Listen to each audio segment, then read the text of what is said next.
places on Earth less hospitable to life than the bone-dry Sahara Desert. Yet it wasn't always this way.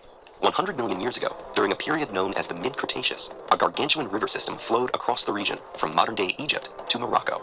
The whole world at that time would look rather different to us. The continents had yet to assume their current positions. Extreme temperatures were common, and fierce storms made life unpredictable. Dinosaurs flourished on land. Pterosaurs roamed the skies, and giant marine reptiles and sharks swam in warm seas. Small mammals, our ancestors, lived quite literally in the shadow of these extraordinary creatures. In this world of huge predators, the River of Giants, which is what some call this region of what is now northern Africa, stood out as particularly dangerous.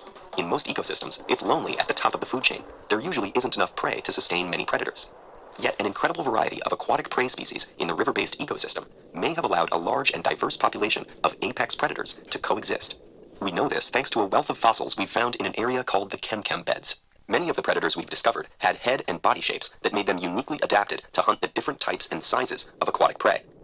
This allowed many Kem predators to take full advantage of the one abundant food source in this environment, fish. This also allowed them to avoid direct competition with the predators going after land-loving animals. Prey species in the river system had to contend with attacks from all sides, including from above. Flying reptiles dominated the skies. Alanca saharica had a wingspan of up to 9 meters, and long, slender jaws that helped it snatch fish and small terrestrial animals. At least 7 different types of crocodile-like predators patrolled the waterways, including the roughly 10-meter-long Elasuchus. And multiple species of T-Rex-sized carnivorous dinosaurs called theropods lived side by side. In the River of Giants, Spinosaurus was king. This 15-meter-long dinosaur was even longer than T-Rex, with short, muscular hind legs, a flexible tail, and broad feet.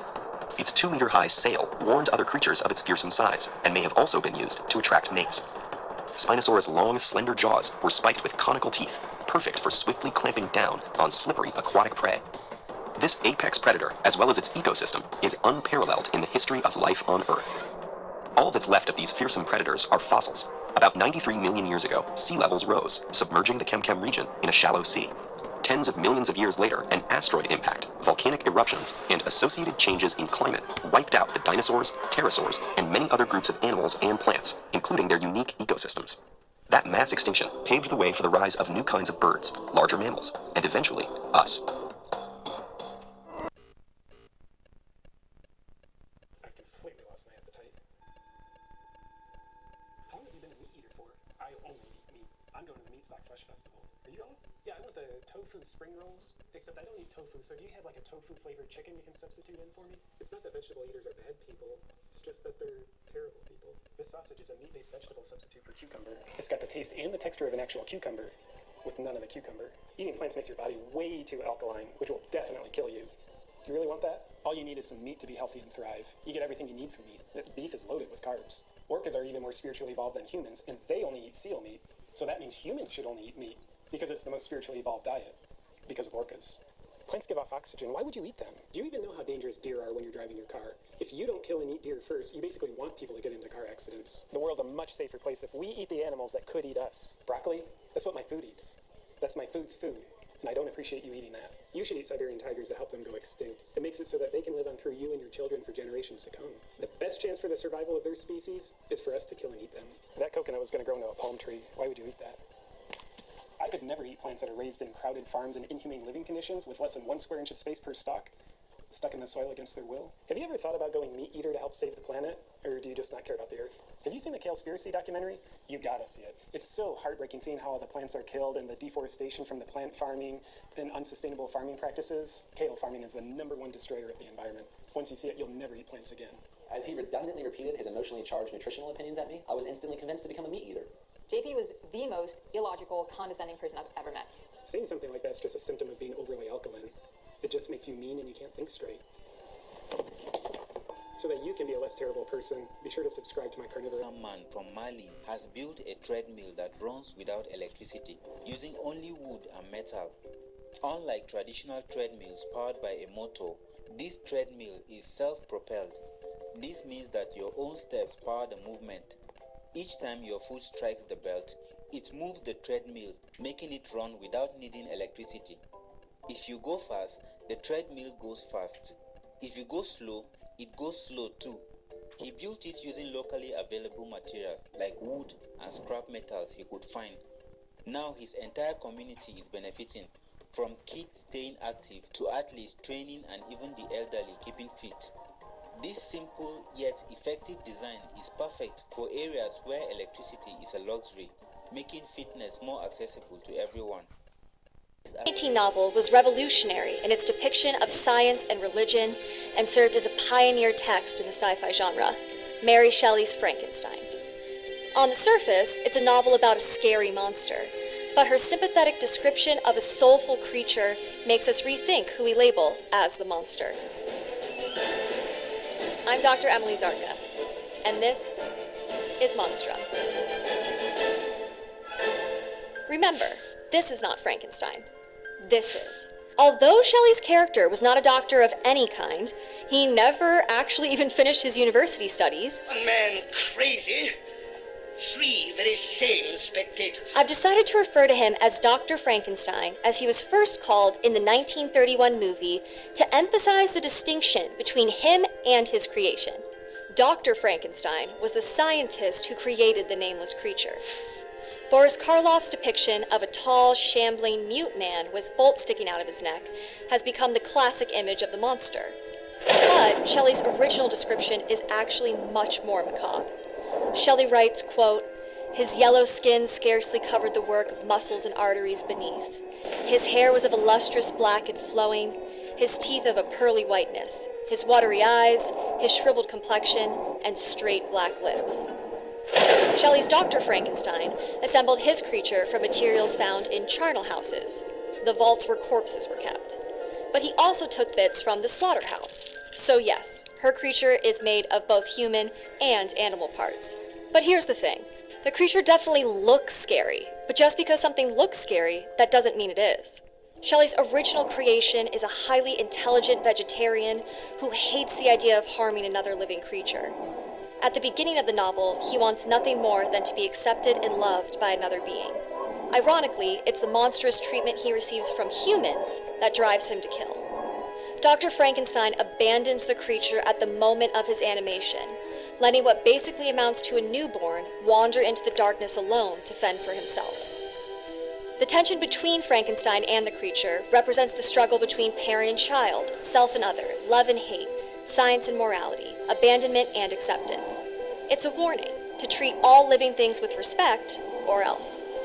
200-year-old spoiler alert, Shelley's novel ends with Frankenstein and his entire family dead, and the creature himself presumably committing suicide.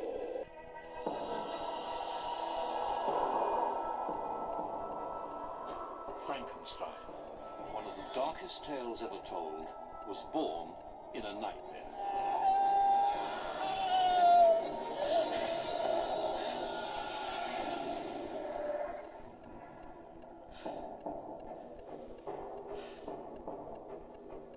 From a 19-year-old girl whose life was full of demons came a monster who terrified generations to come.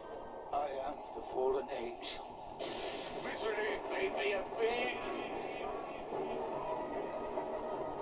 Mary Shelley began Frankenstein in Switzerland at the beginning of the 19th century.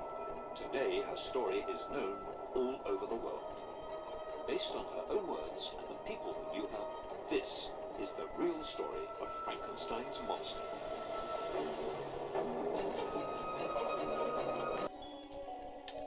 He was a murderer, fresh from the gallows at Newgate. He gave it an electrical shock. The jaw, facial muscles contorted horribly. One eye actually opened. It seemed to everyone it was being restored to life. Oh, Mary. It wasn't. Don't come back to life, do they? No.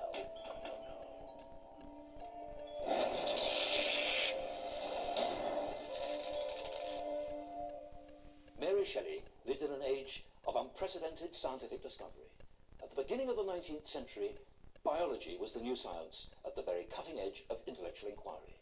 But people believed that electricity and magnetism could bring the dead back to life. As a child, Mary had heard of experiments to reanimate hanged convicts. The Holy Grail was the source of life itself. It was an experiment, that's all. It was just an experiment.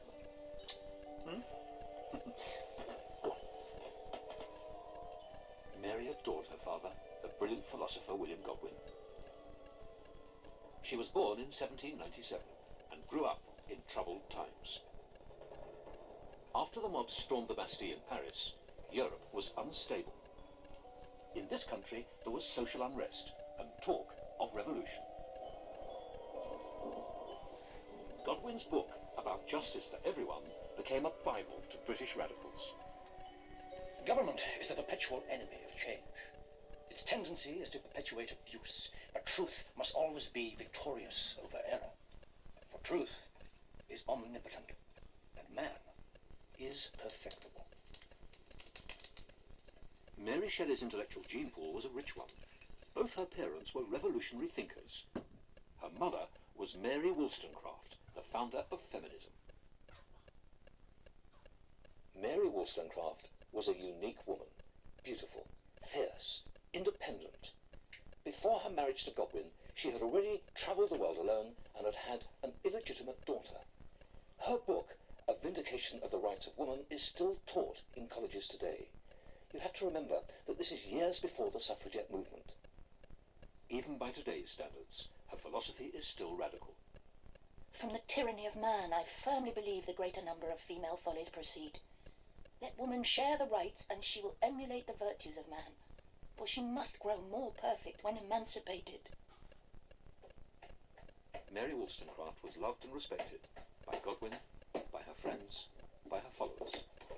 Mary, my love, here we are. This will make you feel better. When Mary Shelley was born at home, her mother tried to feed her, but she was too weak. There we are.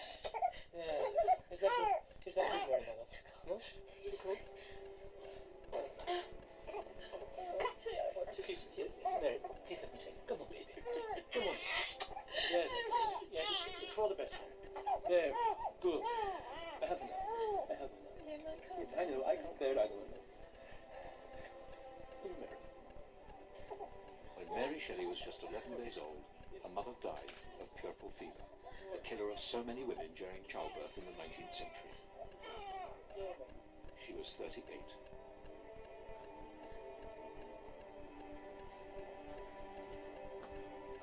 Mary always knew that however innocently, she had caused her own mother's death.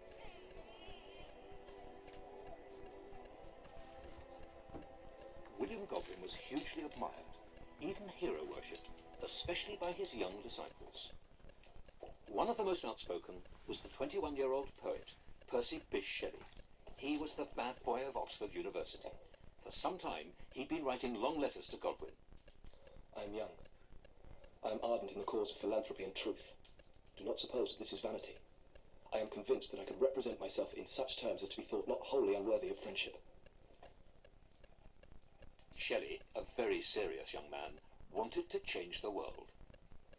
He spent his life protesting against privilege, marriage, the church, inequality, and everything.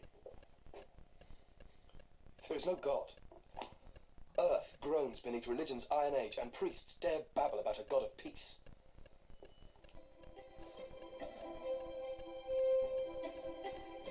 Godwin had read out Shelley's letters to his family, so Mary had heard about him long before she ever met him, and Shelley had heard about Mary. On the 5th of May 1814, he visited Godwin's bookshop in London's East End, in the hope that he might meet his hero's beautiful 16-year-old daughter.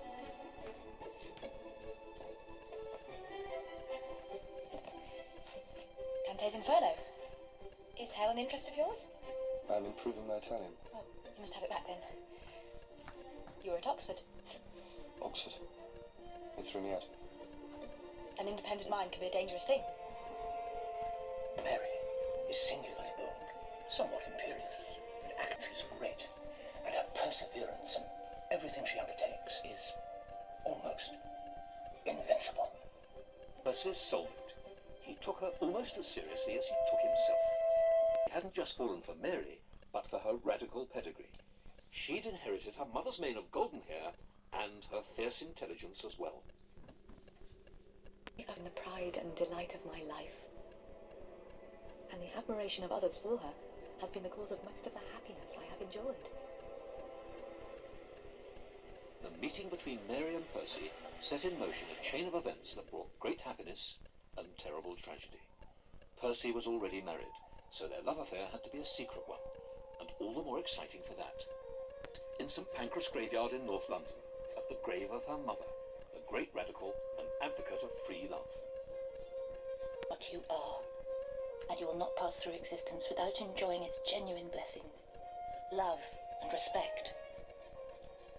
Springtime existence pass away unenjoyed. Gain experience. I'll experience. It's worth it. Taboo to most people, but not to Mary. She'd been nurtured on ideas more familiar to hippies of the 1960s than to your average 19th century youth. Probably Mary's first sexual experience, but Shelley had been at it for quite some time. He was already married to 18-year-old Harriet Westbrook. They had one child, and another was on its way. More shocking was that 2 weeks after his wedding, he was writing... Marriage. It is as if a dead and living body had been linked together in loathsome and horrible communion. Mary wasn't put off by Percy's heartlessness.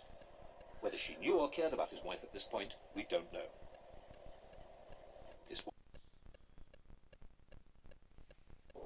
Salt Lake City, Utah, May 2022.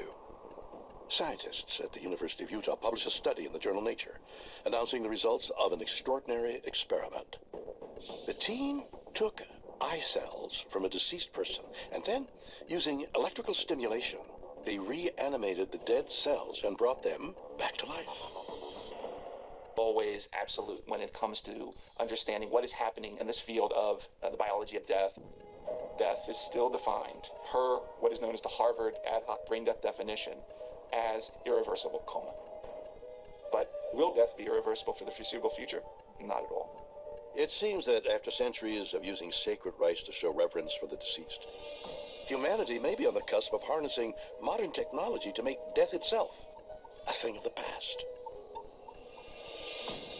While that may seem like a bizarre possibility to consider, the truth is that since the 19th century, many people have tried to use science to reanimate the dead, rather than perform rituals to honor them. One of the first of these scientists was an Italian doctor named Giovanni Aldini. Giovanni Aldini used a battery to make frog legs twitch, and then moved on to sheep and pig and cow and ox. But naturally, he wanted to see what it would do to human tissue. He managed to acquire a body, and he hooked up his battery, and was able to make the facial muscles contort. The left eye opened, and it even took a deep breath. As it happens, a friend of Aldini's had a daughter by the name of Mary Wollstonecraft Godwin, who remembered the story and was inspired by it. And years later, she would write the novel Frankenstein under her married name, Mary Shelley. Published in 1818, Mary Shelley's seminal novel tells the story of Dr. Victor Frankenstein, who develops a method to restore life to dead matter. He assembles a human from various body parts, but after bringing it to life, he's horrified by his creation. Mary Shelley's Frankenstein does a very interesting thing because we get our first incarnation of a mad scientist, someone going too far, trying to act as a god in ways that maybe shouldn't be done, and we get this resulting monster. You would think that the notoriety of Dr. Frankenstein and his monstrous creation would dissuade scientists from trying to tamper with corpses. But in the 1920s and 30s, a Soviet scientist named Sergei Brukhonenko conducted a series of grisly experiments that seemed to ignore the warnings of Mary Shelley's novel. Brukhonenko wanted to bring people back to life, and he did as much as he could about it to resuscitate human corpses. He invented a heart and lung machine, or auto-ejector. This was a novel invention because basically it allowed organs to function outside of the body. Sergei Brukhonenko is maybe most famous for the process by which dogs, those are the main experimental animals, were drained of blood. All the blood was taken out, and they died. Then the autoinjector put the oxygenated blood back into the dog, and it came back to life. Sergei Brukhonenko set the stage for what we know as modern-day heart and lung machines that we use nowadays, and which potentially we'll use in the future for doing more ambitious research. There's a lot of cutting-edge research out there that may have a bit of an unpalatable feel to many. We're talking about the ability to regrow limbs, regrow major parts of the heart, of course significant parts of the brain, as a way to reanimate life. But if and when humanity is finally able to reverse death, what will be the consequences?